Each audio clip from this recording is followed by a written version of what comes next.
Voilà, nous rentrons directement dans le programme du président et même du parti. Le président a dit dernièrement que le parti fera, s'il gagne les élections, ils réduiront le taux d'imposition, ils rabattront le taux d'imposition de 33% à 25% et ils exonéreront d'impôts les PME, les nouvelles entreprises. Avec les contraintes que nous avons, ces contraintes-là nous sont imposées par les APE, les accords de partenariat économique, et avec les pertes fiscales que le Cameroun compte aujourd'hui. Penses-tu que nous pouvons nous permettre cela, ou alors le pays ne perdrait pas énormément? Oui, exactement. Il y a tendance à le croire. Parce que c'est vrai, avec les APE aujourd'hui, je crois qu'on a même été clair là-dessus, que ces choses ont été très mal négociées. Nous avons exactement les conséquences de ce que ça nous fait exactement. On a assez de pertes fiscales et même dans toute l'activité économique, le port actuellement, puisqu'il y en a des pays qui ont décidé d'aller ailleurs, on a plus de 50% de bénéfices au niveau du pays. Donc c'est clair qu'on aura un problème fiscal, mais on a un autre problème plus grave. Il faut le reconnaître, on n'a pas l'emploi. Et il faudrait qu'on incite quelque part les gens à investir et à créer l'emploi.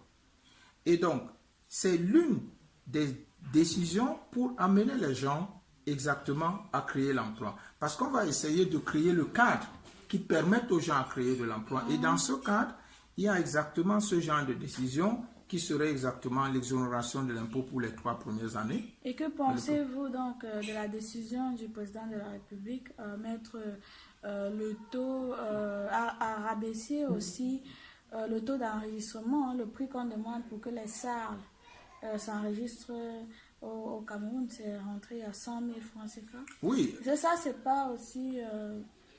Non, c'est clair que eux-mêmes, ils ont vu jusqu'à présent ce qu'ils avaient comme problème et ils ont essayé avec ce genre d'idées d'inciter les gens à créer exactement les salles. Mais bon, ce serait un peu trop grand, mais les salles, ça ne s'arrête pas seulement au taux de l'argent dont tu as besoin pour avoir une salle. Et deuxièmement, comme je dis, l'un des gros problèmes qu'on a actuellement, ce n'est pas seulement qu'on va inciter les gens avec nos taux, mais il faut aussi créer le cadre pour que quelqu'un puisse investir. Et il faut créer le cadre pour que, exactement comme on dit, qui sécurise le bien d'un tiers, etc., pour qu'on soit attractif pour rentrer dedans. Donc, ça sera accompagné de certaines autres mesures qui ne sont peut-être pas aujourd'hui avec le gouvernement actuel, qui peut même avoir à certains niveaux les mêmes idées peut-être que nous, mais qui dans l'ensemble, ces idées ne passent pas parce qu'à gauche, il n'y a pas exactement qu'on ait pris les dispositions nécessaires. Aujourd'hui, les gens, aujourd'hui, le Cameroun, exactement, il y a un manque de volonté politique qui fasse que le Cameroun aujourd'hui n'a pas un bon index au niveau d'attractivité comme lieu d'investissement. Il faut qu'on le dise. Mais bon, lieu d'investissement pour les nationaux ou bien pour tout le monde. Pour tout le monde, parce que exactement national ou bien expatrié. Quand vous êtes un homme d'affaires, vous voulez aller dans un contexte qui vous rassure de ce que vous voulez faire. Mais aujourd'hui au Cameroun exactement, à cause de l'injustice qui est là, qui est devenue une hyper gangrène, il est très très difficile d'investir au Cameroun parce qu'on a des problèmes que dans le cadre de l'investissement, quand on se retrouve dans des problèmes, on n'est pas certain par rapport à la loi de pouvoir être... Donc, quand je dois investir, je dois me sentir sécurisé. Parfois, je vous vois, parfois, je vous tutoie. C'est pas grave. Nous sommes habitués. Il y a une question que j'aimerais vraiment vous poser. On parle des investisseurs qui peuvent être nationaux ou étrangers. Est-ce que le cadre dans lequel le Cameroun, n'est-ce pas, évolue à présent, lui permet de se payer les services des investisseurs nationaux? Je prends l'exemple de Codilair, l'affaire Codilair et Nestlé. Est-ce que ne pensez-vous pas qu'il y ait des contrats cachés entre certains gros investisseurs et le pouvoir, parce qu'ils peuvent même aller jusqu'à 50 ans et qui risquent d'empêcher à M. Kamto de réaliser ces grands projets dont il nous fait part pendant cette période de je comprends bien ce que vous voulez nous dire, mais exactement, c'est de ça qu'on parle tout le temps. Je crois que tout le monde acceptera avec moi que M. Campton est un très, très grand juriste et qui a aussi travaillé, par exemple, sur des cas exactement des contrats ou bien des rapports, j'appellerais ça géostratégique, donc des rapports économiques entre les pays. Et qu'exactement, quand on parle de que renégocier par exemple les APE, mais ça ne va pas concerner tout simplement les APE, parce que exactement ce dont vous parlez, nous avons Bolloré, collègues, tout ce que vous avez dit, qui sont aujourd'hui dans des situations que je crois que ce n'est pas soutenable, ce n'est pas bon. Et quel que soit ce qu'on peut appeler contrat qu'ils ont eu avec le gouvernement actuel, je crois que sur tout un cadre international, on l'a vu tout dernièrement, avec un autre pays africain où M. Bolloré s'est retrouvé dans de sales draps, entre guillemets. Donc, je crois que, quel que soit le contrat qui est là, il peut être refait et revu. On ne voudra plus du Cameroun, où exactement les gens prétendent que le Cameroun va mal parce que les Blancs nous imposent tout ce qu'ils veulent nous imposer. Mais non, on n'est pas obligé d'accepter ce qu'ils nous imposent. Oui, bon, non, pas que les APE, nous avons la Gora américaine et tout. Et vous savez que les négociations sur les APE ont duré plusieurs années. Par exemple, avec le Cameroun, c'est en 2007 que le Cameroun a signé. Mais vous savez combien d'années ça a duré pour renégocier les traités. Alors, quand tout prévoit diminuer, réduire la capacité, la possibilité de se présenter aux élections présidentielles jusqu'à l'âge de 75 ans. Est-ce que vous pensez qu'il aura assez de temps pour renégocier tous ces traités-là et mettre maintenant son projet en place? Je comprends ce que vous voulez dire, mais franchement, M. Campton a dit, je veux remettre le pays sur les rails et de vous le donner, parce que c'est votre pays, vous les jeunes, et que vous continuez. Je crois qu'exactement, il s'agit exactement d'enlever la mentalité qui nous faisait croire que c'est la personne là qui doit être là éternellement pour suivre ces projets et faire comprendre que ça sera réalisé. Je crois que si on prend vraiment maintenant d'un président, et on a même décidé de limiter les mandats à un mandat une fois renouvelable, et je crois que si en 10-12 ans, vous avez fait vraiment une présidence et vous n'avez pas pu, en ce moment, de réaliser, de mettre les choses sur le rail, que ça peut continuer sans vous, ça veut dire que vous vous rendez hyper indispensable, même après 10 ans, même après 12 ans, même après 15 ans. Ça veut dire qu'il y a quelque chose qui a mal fonctionné. Et c'est l'une des choses que je reproche au président actuel. Qu'on essaye encore à son âge actuel. Je ne dis pas qu'il n'a pas le droit de se présenter selon notre législation. Mais quand vous avez fait plus de 30 ans, 36 ans au pouvoir, et on en arrive à dire que ce n'est que vous qui pouvez encore, à cet âge-là, même s'il avait 20 ans, mais après 30 ans de pouvoir, ce n'est que vous qui pouvez encore aujourd'hui régler les problèmes.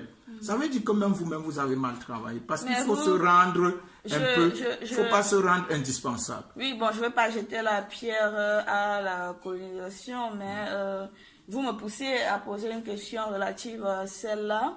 Nous savons bien qu'il y a eu des pactes coloniaux qui ne sont pas des traités. Les pactes sont inspirés de nos pactes traditionnels, qui étaient des pactes qui condamnaient, n'est-ce pas, les deux signataires ou les signataires à respecter jusqu'à ce que ce pacte se termine.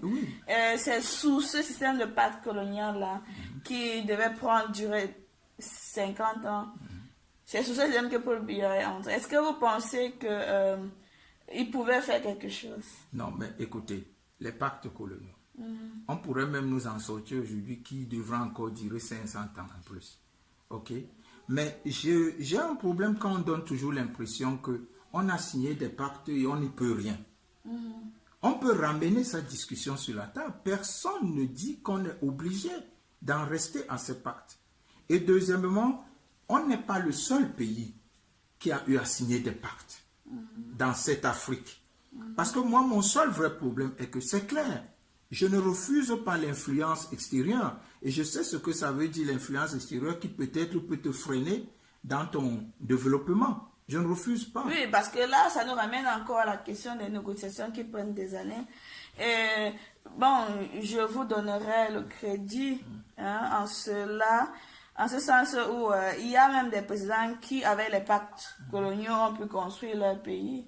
Oui, parce que la haute politique à laquelle appartient le président de la République voulait que ceux comme étaient au pouvoir, les pions, en quelque sorte, s'asseyaient et mangeaient leur part du gâteau.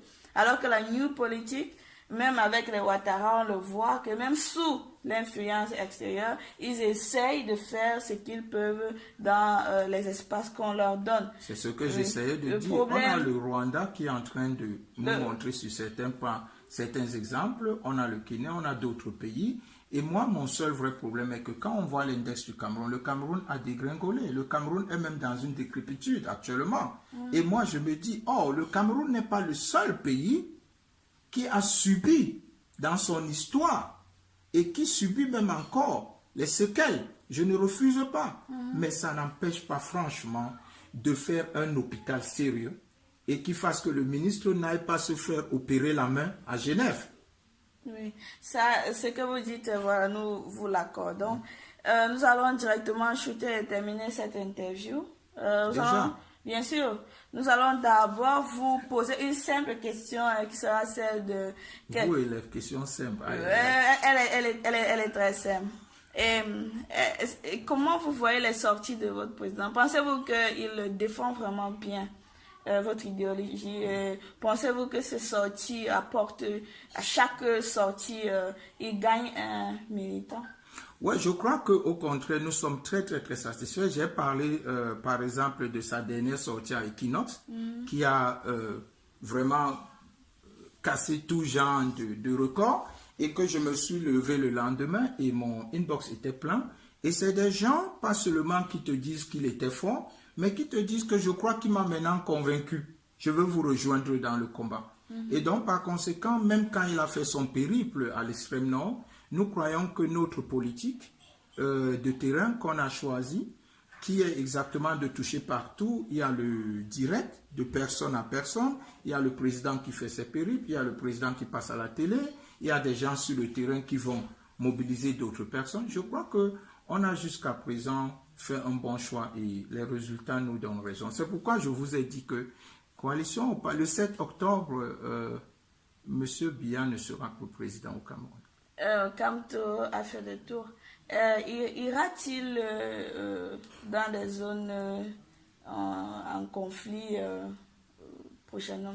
Nous avons exactement, depuis, contrairement à ce que les gens disent, bon, je ne vais pas dire qu'on y était déjà, parce que les gens vont dire non, on parle de maintenant, la situation a évolué. Nous avons ça en programme, mais comme on dit jusqu'à présent, les déplacements de M. Kamto ne sont pas de lui.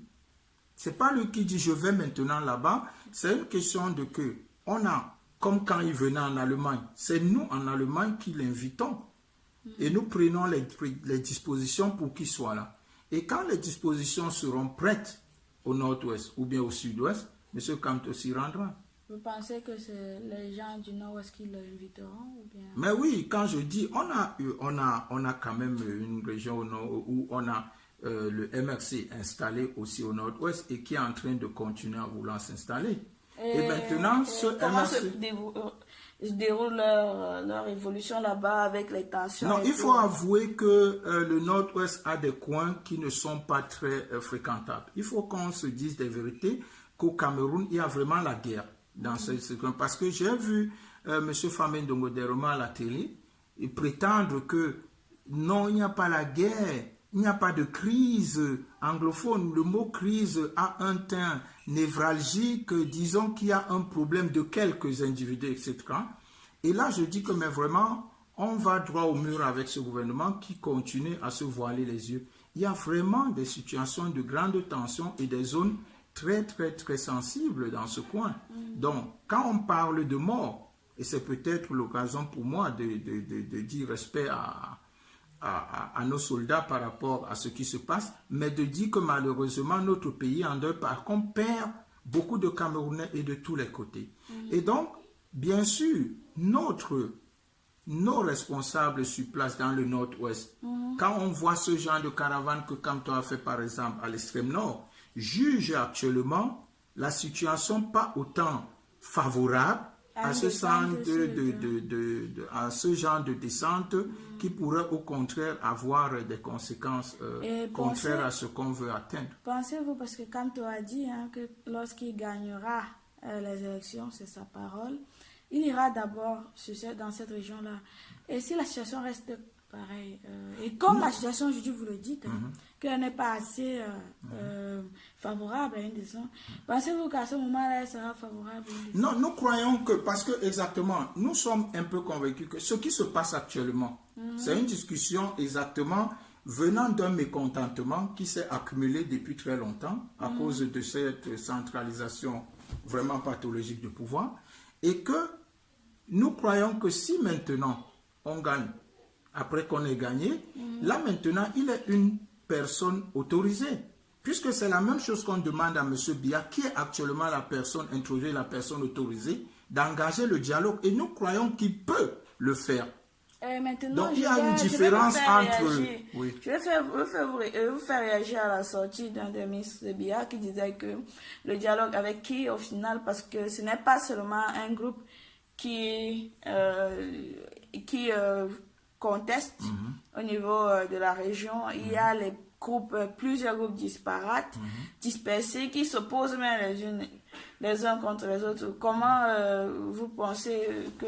Je trouve toujours très intéressant que quand on dit à M. Biya avant, il laisse tout pourri et essaie de faire que bon, on va causer avec qui. Parce qu'il y a toujours eu avec qui causer. Oui, bon, aujourd'hui c'est pourri. Non, mais même maintenant où on prétend qu'il est pourri, il y a quand même encore des acteurs avec qui on peut causer. Et il y en a même au niveau qui sont en prison, qu'on prétend que M. Biya, mais Sanga Nyamdim dit que M. Biya avait dit de libérer tout le monde. Ils ont décidé de libérer une partie. Il va même plus loin en prétendant qu'il y a des ministres qui financent la sécession, qui sont dans ce gouvernement de M. Biya. Donc, ce qui veut dire que les gens qui sont les grandes têtes de proue, on les connaît. Et on peut exactement, avec ces gens-là, même ceux qui sont de la prison, pourquoi on ne les libérerait pas? Quand c'est cuit, entre guillemets, c'est cuit, et on peut vraiment, c'est une question de famille. C'est une question de famille et on s'est tous fait tellement de mal, mais on a une situation où on peut dire que oui, avec tout ça, on essaie maintenant vraiment d'abord de s'asseoir et de causer. Et il n'y a pas seulement en prison, il y a à l'extérieur, il y a même... Il serait difficile de s'étendre sur la question, surtout l'action de la libération, comment les négociations vont se passer. Est-ce qu'ils vont accepter, être ouverts aux négociations après être libérés? C'est une autre question et je ne pense pas que nous allons nous étaler dessus. Oui, mais c'est pourquoi ça rejoint, pourquoi les gens s'étonnent, pourquoi nous on ne donne pas une forme fixe déjà de la forme de l'État. Oui, bon. Or, c'est parce qu'on ne veut pas influencer ce dialogue avant qu'il n'ait eu lieu.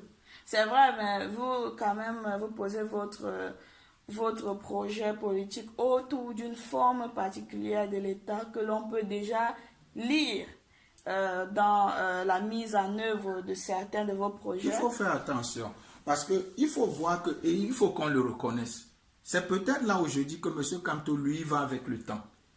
Il faut qu'on reconnaisse au début, dans notre projet de société, on avait parlé du problème anglophone depuis 2012. Mais notre projet de société, notre idée, notre vision, c'était dans un Cameroun décentralisé. Ça, c'était vraiment notre idée. Oui, bon, c'est pourquoi je dis maintenant, que lorsque vous expliquez on a compris à un niveau que... ça trahit une certaine forme. Oui, mais on a compris à un moment que le juste décentralisé qu'on disait que Biya devait accélérer depuis, les situations ont changé et il y a beaucoup de gens qui sont maintenant, chacun avec une certaine forme qui se donne dans la tête. Alors, c'est mieux qu'on s'assoie, on pourra après lui donner le nom qu'on veut, mais qu'on s'assoie et on trouve un peu que, en fait, ce n'est pas le nom. Parce que c'est ça mon problème de la discussion actuelle. Les gens essaient de faire comme si c'est le nom.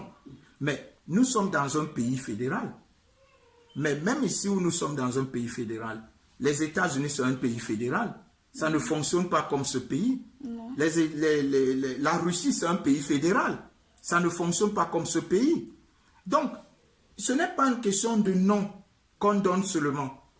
Même l'intérieur est important. C'est pourquoi on dit pour nous, avec cette tension qu'il y a eu, tout ce qu'il y a eu, il faut qu'on s'asseye sur la table et ont trouvé exactement ce qui peut satisfaire. Et on croit vraiment encore que les Camerounais veulent vivre ensemble et par conséquent, dans ce dialogue, on trouvera sûrement une forme qui nous sied. En tout cas, Camto a aussi dit que la sécession, il ne négociera pas pour une sécession. Parce qu'on croit qu'on appartient à être ensemble.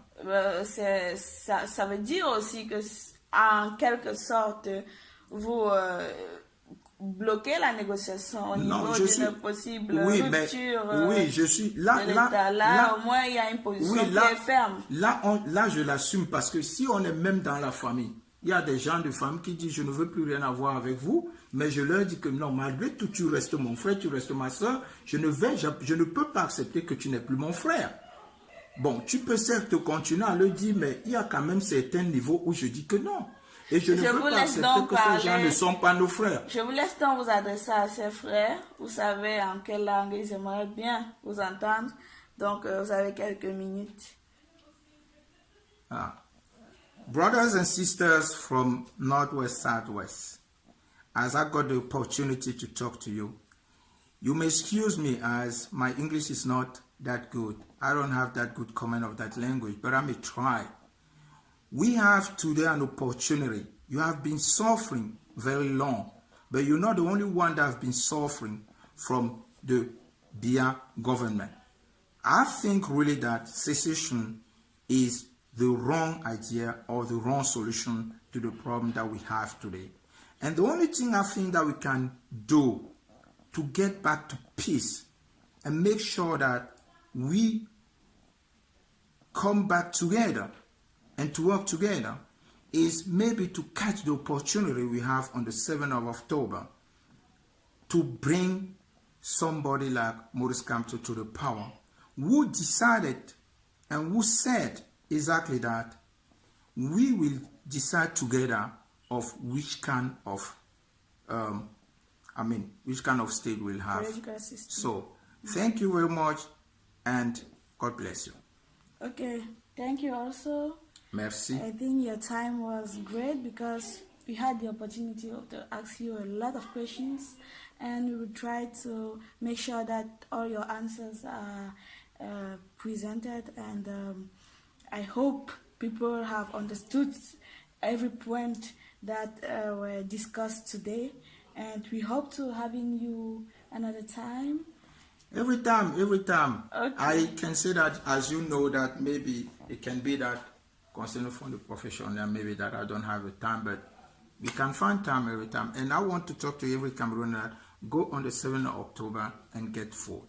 Please go there and vote. Thank you. Okay. Thank you. Merci beaucoup, Monsieur Ngana. Merci. Ouais.